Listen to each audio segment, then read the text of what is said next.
Hi guys, எல்லாருக்கும் வணக்கம் guys. இந்த வீடியோவில் நம்ம என்ன பார்க்க போகிறோன்னா, ஆஸ்திரேலியா அணி நீங்கள் வேஸ்டடா இந்திய அணியை பார்த்து கற்றுக்குங்க எப்படி விளையாடணும்னு சொல்லிட்டு.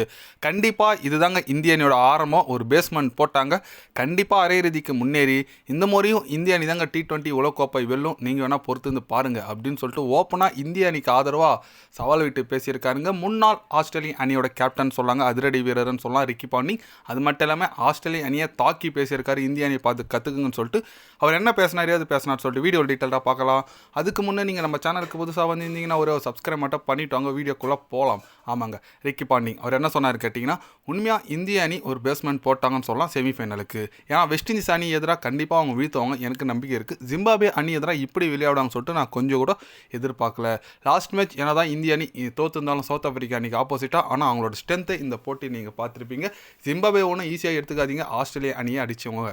கண்டிப்பாக ஆஸ்திரேலியா அணி ஜிம்பாபே அணி தோற்று தான் அவங்களோட இந்த அவுட் ஆஃப் த டோர்னமெண்ட்டுக்கு காரணமாக நான் நினைக்கிறேன். ஜிம்பாபே அணி உண்மையாக நல்லா போராடி இருக்காங்க. அது மட்டும் இல்லாமல் இந்திய அணி சில பல சேஞ்சஸ் நல்லா பண்ணியிருக்காங்க. இந்திய அணிக்கு நான் வாழ்த்துக்கள் சொல்லிக்கிறேங்க. இந்த சேஞ்சஸ் தான் ரொம்ப நான் எதிர்பார்த்துருந்தேன். திலக் வர்மா ஃபினிஷிங்கில் செம்மையாக விளையாடுவார், அவர் கரெக்டாக யூஸ் பண்ணாங்க. அதுக்கு ஒரு ரிசல்ட்டாக இந்த மேட்ச் கிடச்சிச்சு. இந்த செமிஃபைனல் இந்தியா கண்டிப்பாக இங்கிலாந்து அணி கூட மோத என்னை பொறுத்த வரைக்கும் கண்டிப்பாக ஃபைனலுக்கு போவாங்க அப்படின்னு சொல்லிட்டு நம்ம ரிக்கி பாண்டிங் பார்த்தீங்கன்னா தலைவர் ஜிம்பாபே அணி எதிராக வெற்றிக்கு பிறகு ஓப்பனாக பத்திரிக்கையில் சந்திப்பில் இந்திய அணிக்கு ஆதரவாக பேசியிருக்காரு. ஓகே, பட் சொல்லி அவனுங்க உண்மையாக ஆஸ்திரேலியா கூட ஒரு நல்ல டீம் தான். ஜிம்பாபே அணிக்கு எதிராக தோற்றதுனால தான் அவங்களோட இதுவே ஆரம்பிச்சிச்சுன்னு சொன்னார் பாருங்க, அது 100% உண்மை. ஏன்னா ஜிம்பாபே அணி தோற்றது மூலிமா அவுட் ஆஃப் த டோர்னமெண்ட் முதல் படி எடுத்து வச்சிட்டாங்க. அது ஸ்ரீலங்கா கிட்ட தோத்தாங்க, ஒரு படு தோல்வி. அதனால் கண்டிப்பாக ஆஸ்திரேலியா போயிட்டாங்க. இப்போ ஜிம்பாபே கூட விளையாடி இருக்குது. நம்ம ஆக்சுவலி ஆஸ்திரேலியா கிட்ட தான் விளையாடி இருக்கணும். அவங்க போன நாள் ஜிம்பாபே கிட்ட விளையாடணும். ஓகே விடுங்க, அதெல்லாம் முடிஞ்சு போச்சுங்க. வர சண்டே செம ஸ்பெஷலான மேட்சுங்க. Yes, India versus West Indies night செம மேட்சுங்க. அது யார் ஜெயிக்கிறாங்களோ ஒரு குவார்ட்டர் ஃபைனல்னு சொல்லாங்க. ஏன்னா ஜெயிக்கிறவங்க த்ரூ டு த செமிஃபைனல். அதனால் கண்டிப்பாக இந்திய அணி நல்ல ஒரு பிளான் பண்ணிட்டு வரணும்னு சொல்லிட்டு எதிர்பார்ப்பு நிறைய பேர் மேலே இருக்குது. ஏன்னா சூரியகுமார் நல்ல கேப்டன்ஷிப் பண்ணியிருக்காரு, நல்ல சேஞ்சஸ்லாம் பண்ணாருங்க.